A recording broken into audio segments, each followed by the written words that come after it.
طب انا راضي ذمتك اللي انا هوريهولك دلوقتي ده ما يستحقش ان هو اللي يبقى بنتفرج عليه على التلفزيون؟ بدل ما موهبه زي دي تضيع في حجوزات الخماسي وما نعرفش عنها حاجه، مش الاولى اللي احنا نستفاد منه ونستثمر فيه؟ بصوا يا جماعه، بصوا يا جماعه، انا الحاجات دي ما بشوفهاش غير بره في اوروبا، في العيال بتلعب فري ستايل في الشارع.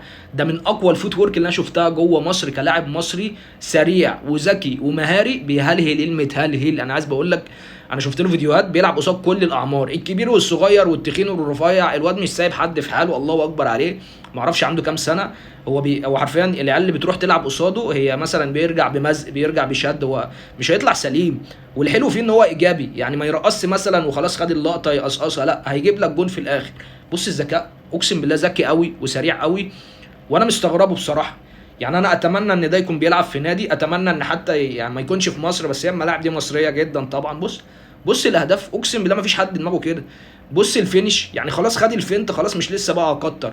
في حاجه في الراجل دوت انا ما شفتهاش قبل كده، ما شفتهاش في الدوري المصري، وما فيش الستايل ده عندنا دلوقتي في مصر اظن، يعني بالسرعه دي بالمهاره دي، وبيلعب بيمينه. بص الاجوان، انا عارف ان كل دي عيال صغيره وكل حاجه. بص الواد بقى هيعمل ايه بموبايله عشان اوريك ان هو حريف بجد وان هو قلبه ميت في الكوره.